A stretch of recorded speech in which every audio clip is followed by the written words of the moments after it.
Hello friends, welcome back to our channel Padh Le with short. तो आज की इस वीडियो में हम लोग पढ़ेंगे क्लास 6 एनसीईआरटी हिंदी चैप्टर 13 नौकर। तो हमारी जो क्लास 6 है उसका जो हिंदी है उसका जो 13 पार्ट है वो है नौकर। उसे आज हम लोग कंप्लीट करते हैं। तो चलिए शुरू करते हैं। आश्रम में गांधी जी कई ऐसे काम भी करते थे जिन्हें आमतौर पर नौकर चाकर करते हैं। जिस ज़माने में वह बैरिस्ट्री से हज़ारों रुपए कमाते थे, उस समय भी वे प्रतिदिन सुबह अपने हाथ से चक्की पर आटा पीसा करते थे। चक्की चलाने में कस्तूरबा और उनके लड़के भी हाथ बटाते थे। इस प्रकार घर में रोटी बनाने के लिए महीन या मोटा आटा वे खुद पीस लेते थे। साबरमती आश्रम में भी गांधी ने पिसाई का काम जारी रखा। वह चक्की को ठीक करने में कभी कभी घंटों मेहनत करते थे। एक बार एक कार्यकर्ता ने कहा कि आश्रम में आटा कम पड़ गया है।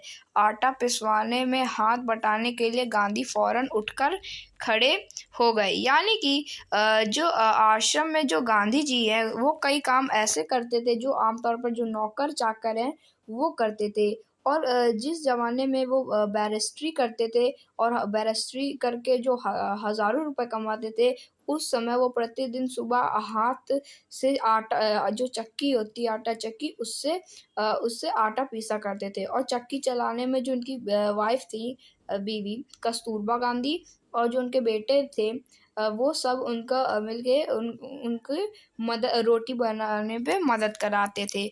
और वो महीन या मोटा आटा वो खुद पीस लेते थे। साबरमती आश्रम में भी गांधी ने जो पिसाई करना, आटों को पीसना का काम जारी रखा। और वह चक्की ठीक करने में कभी कभी घंटे भी मेहनत करते थे। एक बार क्या हुआ कि एक कार्यकर्ता ने कहा कि आश्रम में आटा कम पड़ गया, तो गांधी जी हाथ बटाने के लिए फौरन उठकर खड़े हो गए। गेहूं पीसने से पहले उसे बिन कर साफ करने पर वह जोर देते थे। कौपीनधारी इस महान व्यक्ति को अनाज बीनते देख उनसे मिलने वाले लोग हैरत में पड़ जाते थे। बाहरी लोग के सामने शारीरिक मेहनत का काम करते गांधी को शर्म नहीं लगती थी। एक बार उनके पास कॉलेज के कोई छात्र मिलने आए।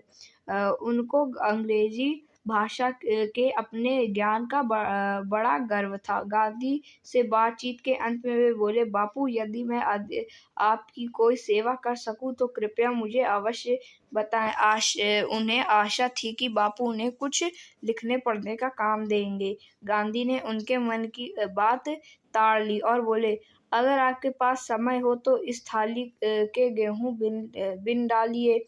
अंगतुक बड़ी मुश्किल में पड़ गए, लेकिन अब तो कोई चारा नहीं था।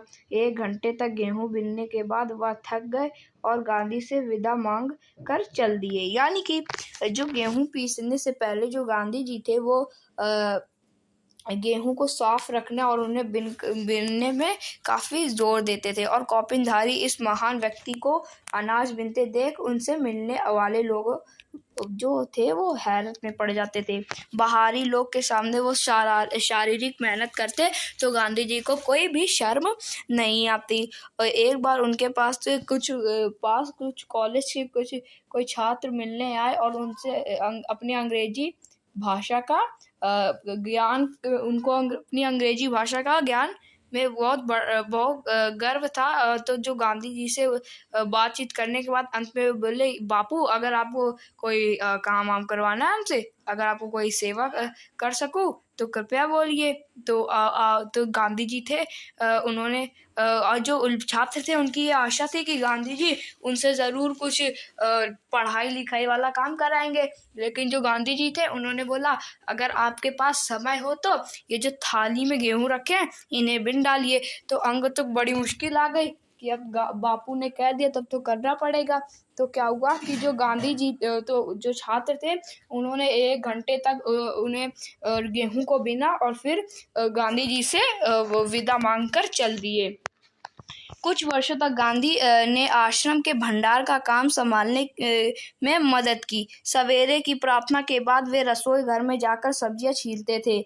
रसोई घर या भंडारे में अगर वे कहीं गंदगी या मकड़ी का जाला देख पाते थे तो अपने साथियों को आड़े हाथों लेते। उन्हें सब्जी, फल और अनाज के पौष्टिक गुणों का ज्ञान था। एक बार एक आश्रम वासी ने बिना धोए आलू काट दिए। गांधी ने उसे समझाया कि आलू और नींबू को बिना धोए नहीं काटना चाहिए। एक बार एक आश्रमवासी को कुछ ऐसे केले दिए गए जिनके छिलकों पर काले चकत्ते पड़ गए थे। उसने बहुत बुरा माना। तब गांधी ने उसे समझाया कि ये जल्दी पच जाते हैं और तुम्हें खास तौर पर इसलिए दिए गए हैं, तुम्हारा हाजमा कमजोर है। गांधी आश्रम वासियों को अक्सर स्वयं ही भोजन परोसते थे। इस कारण वे बेचारे बेस्वाद उबली हुई चीजें के विरुद्ध कुछ कह भी नहीं पाते थे। दक्षिण अफ्रीका की एक जेल में वे सैकड़ों कैदियों को दिन में 2 बार भोजन परोसने का कार्य कर भी चुके हैं। आश्रम का एक नियम यह था कि सब लोग अपने बर्तन खुद साफ करें।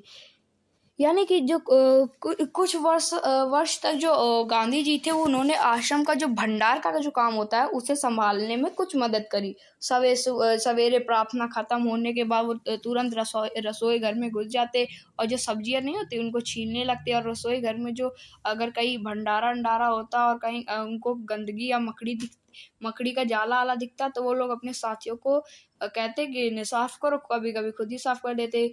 और जो सब्जी, फल और अनाज इनके जो पौष्टिक गुण है उनको ज्ञान था गांधी जी को। एक बार क्या हुआ कि एक आश्रमवासी ने बिना आलू धोए काट दिया। फिर गांधी जी ने समझाया उन्हें कि आलू और नींबू को बिना धोए नहीं काटना चाहिए। फिर क्या हुआ कि एक बार एक आश्रमवासी को कुछ ऐसे केले दिए कि जिसमें छिलकों पर जो काले चित्ते नहीं पड़ जाते वो पड़ गए थे। तो वो बहुत बुरा माना उस आश्रमवासी ने। तब गांधी जी ने फिर उसको समझाया कि ये केले हैं बहुत जल्दी पचते हैं और तुम्हारा जो हाजमा है वो कमजोर है, इसलिए तुम्हें ये वाला दिया गया है। तो जो आश्रम वासियों को अक्सर वो स्वयं ही भोजन परोसते थे। इस कारण क्या होता था कि जो गांधी जी है ज्यादा अच्छा तो बना नहीं पाते थे, इसलिए वो कभी कभी कच्ची आलू कहीं आ जाती थी तो कहीं बेस्वाद उनको उबली हुई चीजें मिलती थी। इसलिए एक बार क्या हुआ कि जब वो गांधी जी दक्षिण अफ्रीका के जेल में थे तब उनको सैकड़ों कैदियों को 2 बार भोजन परोसने का कार्य भी वो कर चुके हैं। और आश्रम का एक नियम था कि जो सब आश्रमवासी अपना खुद के बर्तन खुद ही साफ करेंगे। रसोई के बर्तन रसोई के बर्तन बारी बारी से कुछ लोग दल बांधकर धोते थे। एक दिन गांधी ने बड़े बड़े पतीलों को खुद साफ करने का काम अपने ऊपर लिया। इन पतीले की पेंदी में खूब कालिक लगी थी। राख भरे हाथों से वह एक पतीले को खूब जोर जोर से रगड़ने में लगे हुए थे कि तभी कस्तूरबा वहां आ गए। उन्होंने पतीलों को पकड़ लिया और बोली, यह काम आपका नहीं है, इसे करने को और बहुत से लोग हैं। गांधी को लगा कि उनकी बात मान लेने में ही बुद्धिमानी है और वे चुपचाप कस्तूरबा को उन बर्तनों की सफाई सौंपकर चले गए। बर्तन एकदम चमकते ना हो तब तक गांधी को संतोष नहीं होता था। एक बार जेल में उनको जो मददगार दिया गया था उसके काम में असंतुष्ट होकर उन्होंने बताया था कि वे खुद कैसे लोहे के बर्तन को भी मांझ कर चांदी सा चमका दे सकते हैं। यानी कि जो बर्तन धोए जाते थे रसोई घर के, वो सब लोग दल बांध करके बारी बारी में धोते थे। एक बार क्या हुआ कि एक दिन गांधी जी ने अब एक बड़े बड़े पतीलों को साफ करने का जिम्मा अपने सर पर ले लिया। इन पतीलों में खूब कालिक लगा हुआ था, तो जो गांधी जी थे उन्होंने हाथ में मिट्टी लेकर के खूब जोर जोर से वो रगड़ने लगे। तभी वहां पर कस्तूरबा आ गई और उन्होंने कहा, ये आपका काम है नहीं, ये मुझे दीजिए, और इन्हें करने के लिए और भी कई सारे लोग हैं। तो जो गांधी जी थे उन्होंने कहा, चलो भाई चलो चलते हैं, फिर इसी में बुद्धिमानी है कि इनकी बात मान ली जाए। फिर गांधी जी वहां तक चले गए, लेकिन जब तक पतीले चमकने नहीं लगे तब तक गांधी जी को संतोष नहीं हुआ। और एक बार क्या हुआ कि जब वो अफ्रीका के जेल में थे तो उनको एक मददगार दिया गया था, उसको उस काम से वो असंतुष्ट होकर बताया था कि वो लोहे के बर्तन को भी ऐसा मांज मांज कर धोते हैं कि वो चांदी सा चमकने लगता है। जब आश्रम का निर्माण हो रहा था उस समय वहां आने वाले कुछ मेहमानों को तंबुओं में सोना पड़ता था। एक नवागत को पता नहीं था कि अपना बिस्तर कहाँ रखना चाहिए, इसलिए उसने बिस्तर को लपेट कर रख दिया और यह पता लगाने गया कि उसे कहाँ रखना है। लौटते समय उसने देखा कि गांधी खुद उसका बिस्तर कंधे पर उठाए रखने चले जा रहे हैं। आश्रम के लिए बाहर बने कुएं से पानी खींचने का काम भी वे रोज करते थे। एक दिन गांधी कुछ अस्वस्थ थे और चक्की पर आटा पीसने के काम में हिस्सा बटा चुके थे। उनके एक साथी ने उन्हें बचाने के लिए अन्य आश्रमवासी की सहायता से सभी बड़े छोटे बर्तनों में पानी भर डाला। गांधी को यह बात पसंद नहीं आई, मन में कुछ ठेस भी लगी। उन्होंने बच्चों के नहाने का एक टब उठा लिया और कुएं से उसमें पानी भरकर टब को सिर पर उठाकर आश्रम में ले आए। बेचारे कार्यकर्ता को बहुत पछतावा हुआ। तो एक बार क्या हुआ कि जब आश्रम का निर्माण हो रहा था तो उस समय जो आने वाले कुछ मेहमान थे उनको तंबू गाड़ करके उसमें सोना पड़ रहा था। तो एक मेहमान आया था, उनको पता नहीं था कि हमें अपना बिस्तर कहाँ लगाना चाहिए। तो वो बिस्तर को लपेट कर उन्होंने रख दिया और पता लगाने चले गए कि कहाँ लगाऊं, कहाँ ढूंढने लगे जगह, कोई भी अच्छी जगह मिल जाए। तो जब वो लौटते समय देखा कि जो गांधी जी हैं वो खुद उनका बिस्तर कंधे में उठाकर रखने चले जा रहे हैं। और आश्रम के बाहर एक कुआं बना था जिसमें पानी खींच के काम भी वे रोज करते थे। और एक दिन क्या हुआ कि कुछ वो अस्वस्थ थे, यानी वो बीमार थे थोड़ा, तो वो और चक्की पीसने का काम में हिस्सा बटा चुके थे। मतलब कि उन्होंने चक्की में काम कर लिया था। फिर क्या हुआ था कि एक आश्रमवासी था, उन्होंने सोचा कि छोटे बर्तनों में पानी भर डालता, जिससे क्या होगा कि गांधी जी को थोड़ी मदद मिल जाएगी। लेकिन गांधी जी को ये बात बिल्कुल पसंद नहीं आई, उनको बहुत ठेस लगा। इसलिए उन्होंने बच्चों का जो नहाने वाला टब होता है उसे लिया और गए और मतलब कि जो कुआं था वहां से उस टब को पानी भरा और अपने सर में लेकर आए। फिर उस कार्यकर्ता को बहुत पछतावा हुआ था। शरीर से जब तक बिल्कुल लाचारी ना हो तब तक गांधी को यह बात बिल्कुल पसंद नहीं थी कि महात्मा या बूढ़े होने के कारण उनको अपने हिस्से का दैनिक शारीरिक श्रम ना करना पड़े। उनके हर प्रकार का काम करने का अद्भुत क्षमता और शक्ति थी। वह थकान का नाम भी नहीं जानते थे। दक्षिण अफ्रीका में बोअर युद्ध के दौरान उन्होंने घायलों को स्ट्रेचर पर लाद कर एक एक दिन में 25-25 मील तक ढोया था। वह मीलों पैदल चल सकते थे। दक्षिण अफ्रीका में जब वे टॉलस्टॉय बाड़ी में रहते थे तब पास के शहर में कोई काम होने पर दिन में अक्सर 42 मील तक पैदल चलते थे। इसके लिए वे घर में बिना कुछ नाश्ता साथ लेकर सुबह 2 बजे ही निकल पड़ते थे। शहर में खरीदारी करते और शाम होते वापस फार्म पर लौट आते थे। उनके अन्य साथी भी उनके इस उदाहरण का खुशी खुशी अनुकरण करते थे। यानी कि जब तक गांधी जी शरीर से पूरे लाचार और बिल्कुल थक नहीं जाते थे, उनको बिल्कुल नहीं पसंद था कि अगर वो चाहे वो महात्मा हो या बूढ़े हो, लेकिन उनको जो उनका हिस्सा, उनका जो दैनिक काम है उन्हें वो रोज करना पड़ेगा।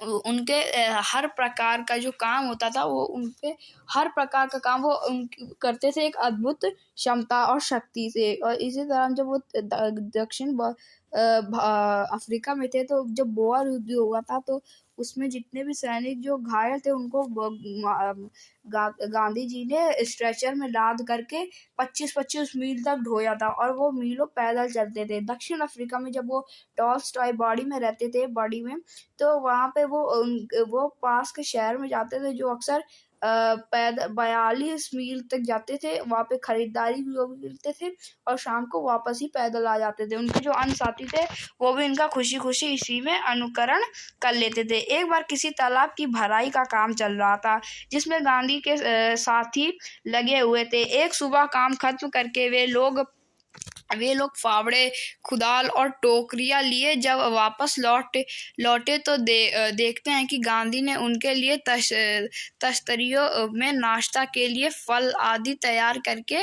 रखे हैं। एक साथी ने पूछा, हाँ, आपने हम लोगों के लिए ये सब कष्ट क्यों किया? क्या यह उचित है कि हम आपसे सेवा कराएं? गांधी ने मुस्कुराकर उत्तर दिया, क्यों नहीं, मैं जानता था कि तुम लोग थके मांदे लौटोगे। तुम्हारा नाश्ता तैयार करने के लिए मेरे पास खाली समय था। तो यानी एक बार क्या हुआ कि जब उनके घर के उनके जब एक तालाब था, वहाँ पे जब भराई का काम चल रहा था, तो गांधी जी के कुछ साथी थे, वो वहाँ पर लगे हुए थे। और जब काम खत्म हुआ तो अपने फावड़ा, कुदाल, टोकरी, ये सब औजार इनको वापस लौटकर जब देखते हुए आए, तो जो गांधी जी थे उन्होंने तश्तरी मतलब प्लेट में उनके लिए नाश्ता लगा रखा था, फल सब्जियां सब रखी हुई थी। तो उनके एक साथी ने पूछा, ये क्या उचित है कि ये मतलब कि आपने हमारे लिए इतना कष्ट क्यों करा? और फिर उन्होंने बोला, क्या ये उचित है कि हम लोग आपसे सेवा लें? तो गांधी जी ने मुस्कुरा कर बोला, अरे क्यों नहीं, मैं जानता था कि तुम लोग थके बंदे लौटोगे। तुम्हारा नाश्ता तैयार करने में मेरे पास खाली समय था। तो फिर क्या हुआ कि दक्षिण अफ्रीका में रहने वाले भारतीयों के जाने माने नेता के रूप में गांधी भारतीय प्रवासियों की मांगे को ब्रिटिश सरकार के सामने रखने के लिए एक बार लंदन गए। वहां उन्हें भारतीय छात्रों ने एक शाकाहारी भोज में निमंत्रित किया। छात्रों ने इस अवसर के लिए स्वयं ही शाकाहारी भोजन तैयार करने का निश्चय किया था। तीसरे पहर 2 बजे एक दुबला पतला और छरहरा आदमी आकर उनमें शामिल हो गया और तश्तरियां धोने, सब्जियां साफ करने और अन्य छुटपुट काम करने में उनकी मदद करने लगा। बाद में छात्रों का नेता वहां आया तो क्या देखता है कि वह दुबला पतला आदमी और कोई नहीं, उस शाम को भोज में निमंत्रित उनके सम्मानित अतिथि गांधी थे। गांधी दूसरों से काम लेने में बहुत सख्त थे, लेकिन अपने लिए दूसरों से काम कराना उन्हें नापसंद था। एक बार एक राजनीतिक सम्मेलन से गांधी जी जब अपने डेरे पर लौटे तो रात हो गई थी। यानी कि जब एक बार क्या हुआ कि जो दक्षिण भारत है, वहां पर वो जो गांधी जी हैं वो एक जाने माने नेता के रूप में प्रवशित हो गए थे, और अपनी जो ब्रिटिश से अपनी मांगे सामने रखने वो लंदन गए थे। तो उन्हें भारतीय जो छात्र थे उन्होंने शाकाहारी भोजन में निमंत्रित किया, और गांधी जी वहां पर गए थे। तो क्या हुआ कि जब जिस दिन निमंत्रित करा, तो उनमें एक पतला दुबला सा जो एक आदमी था वो आके शामिल हो गया। वो बर्तन धोने लगा, सब्जियां काटने लगा, साफ करने लगा, सब्जी बनाने लगा। फिर क्या हुआ, और छुटपुट काम सब करने लगा, सब उनकी मदद भी करने लगा। फिर क्या हुआ कि छात्रों के जब नेता वहां पर आए तो उन्होंने देखा क्या कि जो दुबला पतला सा आदमी था वो और कोई नहीं, उनके निमंत्रित सम्मानित अतिथि गांधी जी थे। और गांधी जी दूसरों से काम लेने में बहुत सख्त थे, यानी दूसरों से काम लेने में बहुत सख्त थे, उनसे काम नहीं लेते थे, लेकिन अपना काम दूसरे से करवाने में उनको नापसंद था। एक बार क्या हुआ कि वो राजनीतिक सम्मेलन से गांधी जी जब डेरे पर लौटे थे तो रात हो गई थी। सोने से पहले वे अपने कमरे का फर्श बुआर रहे थे। उस समय रात के 10 बजे थे। एक कार्यकर्ता ने दौड़ कर गांधी के हाथ से बुआरी ले ली। जब गांधी गांव का दौरा कर रहे होते उस समय रात को यदि लिखने समय लालटेन का तेल खत्म हो जाता तो वो चंद्रमा की रोशनी में ही पत्र पूरा कर लेना ज्यादा पसंद करते थे, लेकिन सोते हुए अपने किसी थके हुए साथी को नहीं जगाते थे। नोआ खाली पद यात्रा के समय गांधी ने अपने शिविर में केवल 2 आदमियों को ही रहने की अनुमति दी। इन दिनों को यह नहीं मालूम था कि खखरा कैसे बनाया जाता है। इस पर गांधी स्वयं रसोई में जा बैठे और निपुण रसोई की तरह उन्होंने खाखरा बनाने की विधि बताई। उस समय गांधी की अवस्था 78 वर्ष की थी। यानी कि तो जब रात हो गई थी, तो जब गांधी जी अपने शिविर में गए, वहां पे अपने कमरे में गए, तो वहां क्या अपना जो झाड़ू लगाने लगे थे अपने फर्श में जाकर के, तभी एक कार्यकर्ता ने देखा और जल्दी दौड़ कर गया और उससे जो झाड़ू होती है वो छिना ली और खुद लगाने लगा। और फिर एक बार क्या हुआ कि जब गांधी जी दौरा करके लौटे, तो उस रात को समय कुछ ज्यादा हो गया था और उन्हें एक पत्र भी लिखना था। तो जब लालटेन का जब तेल खत्म हो जाता, तो वो चंद्रमा की रोशनी में पत्र पूरा कर लेते और वो उनको ज्यादा पसंद था। लेकिन किसी अपने सोए हुए या साथी को या अपने कार्यकर्ता को उठाते नहीं थे। गांधी जी अपने शिविर में रहने के लिए खाली 2 ही लोग को अनुमति देते थे, क्योंकि वो ज्यादा लोगों को परेशान नहीं करना चाहते थे। और उन दिनों उन्हें खखरा बनाने की विधि मालूम नहीं थी। तो गांधी जी एक निपुण रसोइया की तरह वहाँ रसोई घर में गए और खखरा बनाने की उनको बताया। तब गांधी जी के जो अवस्था थी वो 78 वर्ष की थी। 78 वर्ष। गांधी को बच्चों से बहुत प्रेम था। अपने बच्चों के जन्म के 2 माह बाद उन्हें कभी किसी दाई को बच्चों की देखभाल के लिए नहीं रखा। वे मानते थे कि बच्चे के विकास के लिए माँ बाप का प्यार उनको और उनकी देखभाल अनिवार्य है। वे माँ की तरह बच्चों की देखभाल कर सकते थे, खिला पिला और बहला सकते थे। एक बार दक्षिण अफ्रीका में जेल से छूटने के बाद घर लौटने पर उन्होंने देखा कि उनके मित्र की पत्नी श्रीमती पोलक बहुत ही दुबली और कमजोर हो गई हैं। उनका बच्चा उनका दूध पीना छोड़ता नहीं था और वह उसका दूध छुड़ाने की कोशिश कर रही थी। बच्चा उन्हें चैन नहीं लेने देता था और रो रो कर उन्हें जगाए रखता था। गांधी जी दिन लौटे उसी रात से उन्होंने बच्चे की देखभाल का काम अपने हाथों में ले लिया। सारे दिन बड़ी मेहनत करने के सभाओं में भाषण देने के बाद 4 मील पैदल चलकर गांधी कभी कभी रात को 1 बजे घर पहुंचते थे और बच्चों को श्रीमती पोलक के बिस्तर पर से उठाकर अपने बिस्तर पर लिटा लेते थे और चारपाई के पास एक बर्तन में पानी भरकर रख लेते थे, ताकि यदि बच्चे को प्यास लगे तो उसे पिला दे। लेकिन इसकी जरूरत ही नहीं पड़ती थी। बच्चा कभी नहीं रोता और उनकी चारपाई पर रात में आराम से सोता रहता था।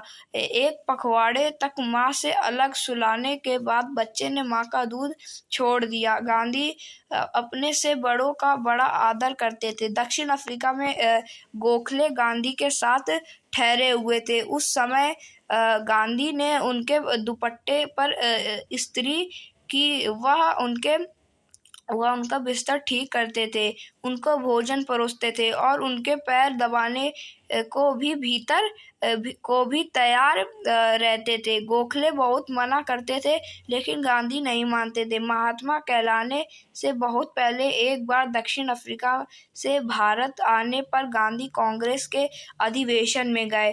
वहां उन्होंने गंदे पखाने साफ किए और बाद में उन्होंने एक बड़े कांग्रेसी नेता से पूछा, मैं आपकी क्या सेवा कर सकता हूँ? नेता ने कहा, मेरे पास बहुत से पत्र इकट्ठा हो गए हैं जिनका जवाब देना है। मेरे पास कोई कारकुन नहीं है जिसे यह काम दूं। क्या तुम यह काम करने को तैयार हो? गांधी ने कहा, जरूर, मैं ऐसा कोई भी काम करने को तैयार हूँ जो मेरी समर्थ से बाहर ना हो। यह काम उन्होंने थोड़ी ही समय में समाप्त कर डाला और इसके बाद उन्होंने उन नेता की कमीज के बटन आदि लगाने और उनके अन्य सेवा का काम खुशी से किया। यानी कि एक बार क्या हुआ कि वे जो उनके जो बच्चे थे गांधी जी के, वो अपने बच्चे को मतलब कि अपने बच्चे वो अपने बच्चों को बहुत ही प्रेम से पालते थे, उनको बच्चों से बहुत ही प्रेम था। जो उनके बच्चे थे, उन्होंने जब तक उनके बच्चे छोटे से बड़े हो गए, फिर उनके बाद कोई भी आया या दाई नहीं रखी उनकी देखभाल के लिए। वो खुद ही अपने बच्चों को माँ बाप के जैसे प्यार करते थे। और एक बार क्या हुआ कि जब दक्षिण अफ्रीका में जब वो जेल से छूटने के बाद आए, तो उन्होंने देखा कि उनके जो मित्र की पत्नी है श्रीमती पोलक, उनका जो वो काफ़ी दुबली हो गई हैं, और जो उनका बच्चा है वो उनका दूध पीना बंद नहीं करता, वो उनका दूध दिन भर पीता रहता है। और फिर क्या हुआ कि जब गांधी जी अपना मतलब कि आंदोलन खत्म करके आते, 4-4 मील पैदल चलकर आते, और जब देखते कि श्रीमती पोलक और उनका बच्चा सो रहा है, तो उस बच्चे को उठाकर अपनी चारपाई में रख लेते और एक पानी रख लेते, यदि बच्चे को प्यास लगे तो उसे पिला दें। और फिर एक हफ्ता तक उस बच्चे को अपने पास रखा, और उसी बच्चे को अपने पास रखा, और उस बच्चे का दूध पीने की आदत छूट गई थी। और एक बार क्या हुआ कि वो अधिवेशन से जब लौट रहे थे, जब वो अपने अधिवेशन से लौट रहे, और जो उनके और गांधी जी अपने बड़ों को आदर भी बहुत करते थे। उनके जो शिक्षक थे, उनके जो गुरु थे गोखले, उनकी वो बहुत ही सेवा करते थे। और एक बार क्या हुआ था कि मतलब कि वो गोखले जी के बिस्तर भी लगा देते थे, पाँव भी दबा देते थे, महात्मा होने के बाद भी वो पाँव दबा देते थे। एक बार क्या हुआ कि गांधी जी कांग्रेस के अधिवेशन में गए, और वहाँ पे गंदे पखाने साफ किए, और बाद में एक बड़े कांग्रेसी नेता से पूछा, मैं आपकी क्या सेवा कर सकता हूँ। नेता ने कहा, मेरे पास बहुत सारे चिट्ठी लेटर पत्र आते हैं, मैं उनका जवाब नहीं दे पाता, तुम मेरे को जवाब दे दो। तो उन्होंने कहा, मैं इसे कर लूँगा, जो मेरे समर्थ में है, मैं सारा काम कर लूँगा। तो गांधी जी ने कुछ ही समय में वो काम कर लिया, और फिर खुशी से फिर दूसरे अन्य काम में भी उन्होंने खुशी से करा। जब तक आश्रम में किसी सहायक को रखने की आवश्यकता होती थी, तब गांधी किसी हरिजन को रखने का आग्रह करते थे। उनका कहना था कि नौकरों को हमें वेतन भोगी मजदूर नहीं, अपने भाई के समान मानना चाहिए। इसमें कुछ कठिनाई हो सकती है, कुछ चोरियां हो सकती हैं, फिर भी हमारी कोशिश सर्वथा निष्फल नहीं जाएगी। यानी कि जब भी आश्रम में किसी सहायक के रखने की आवश्यकता होती, तो गांधी जी किसी हरिजन को कहते कि इनको रख लो, क्योंकि नौकरों को भी वो लोग अपने वेतन मजदूर नहीं, अपने भाई की तरह मानना चाहते थे। इसमें कई चोरियां भी हो सकती थी, लेकिन फिर भी जो उनकी कोशिश थी, वो गांधी जी कहते थे हमारी असफल नहीं होगी। उन्हें ये मालूम नहीं ये उनको मालूम ही ना था कि किसी को नौकर भांति कैसे रखें। एक बार भारत की जेल में उनके कई साथी कैदियों को उनकी सेवा टहल का काम सौंपा गया। एक आदमी उनके फल धोता या काटता, दूसरा बकरियों को दुहाता, तीसरा उनकी निजी नौकर की तरह काम करता, और चौथा उनके पखाने की सफाई करता था। एक ब्राह्मण कैदी उनके बर्तन धोता था, और 2 गोरे यूरोपियन प्रतिदिन उनकी चारपाई बाहर निकालते थे। गांधी ने देखा कि इंग्लैंड में ऊंचे घराने में घरेलू नौकरों को परिवार का आदमी माना जाता था। एक बार एक अंग्रेज के घर से विदा लेते समय उन्होंने यह देखकर खुशी हुई कि घरेलू नौकर का उनसे परिचय नौकरों की तरह ही नहीं, बल्कि परिवार के सदस्य के समान कराया गया। यानी कि जो गांधी जी हैं, उन्हें ये मालूम नहीं था कि नौकर को किस भांति रखें। उन्हें जब एक बार क्या हुआ कि वो सब जब भारत की जेल में थे, तो वहाँ पर कई सारे नौकर उनके लगाए गए थे। एक नौकर उनको फल काट के देता, दूसरा उनकी बकरियों का दूध निकालता, तीसरा उनके निजी काम करता, चौथा उनको पखाने साफ करता, और एक ब्राह्मण कैदी था जो कि उनके बर्तन धोता था, और 2 यूरोपियन सज्जन उनकी जो चारपाई उनको बाहर निकालते थे। गांधी जी ने जो देखा कि जो इंग्लैंड है उनके जो ऊंचे घराने घरेलू नौकर हैं उनको नौकर नहीं माना जाता, तो उनको आम आदमी माना जाता, मतलब कि उनको परिवार का आम आदमी सदस्य परिवार का सदस्य माना जाता था। जब एक बार गए थे तो वहाँ पे जो इंग्लैंड के लोग थे उन्होंने अपने नौकरों का परिचय नौकरों के भांति नहीं एक अपने परिवार के सदस्य की तरह कराया था। एक बार एक भारतीय सज्जन के यहाँ काफ़ी दिनों तक ठहरने के बाद गांधी जब चलने लगे तब उस घर के नौकर से उन्होंने विदा ली और कहा, मैं कभी किसी को अपना नौकर नहीं समझता, उसे भाई या बहन ही माना है और आप लोगों को भी मैं अपना भाई समझता हूँ। आपने मेरी जो सेवा की उसका प्रतिदान देने की समर्थ मुझ में नहीं है, लेकिन ईश्वर आपको इसका पूरा फल देंगे। तो एक बार क्या हुआ कि जो गांधी जी थे वो एक भारतीय सज्जन के यहाँ गए और वो काफ़ी देर तक रुके। वहाँ पर एक नौकर था, उन्होंने कहा, गांधी जी ने कहा, मैं किसी को भी अपना नौकर नहीं समझता, मैं उसे अपना भाई या बहन समझता हूँ और आप ने जो मेरी सेवा करी इसका मैं आपको प्रतिदान देने में समर्थ नहीं हूँ, लेकिन ईश्वर आपको इसका प्रतिदान जरूर देगा। तो ये जो हमारा चैप्टर था नौकर ये खत्म हो चुका है। इसकी जो लेखिका है वो है अनु बंदोपाध्याय। तो इस पाठ के जो भी प्रश्न उत्तर हैं प्रश्न पे वो हम लोग करेंगे नेक्स्ट वीडियो में। आज की इस वीडियो में इतना, मिलेंगे नेक्स्ट वीडियो में प्रश्न उत्तर के साथ। तब तक के लिए थैंक यू वेरी मच।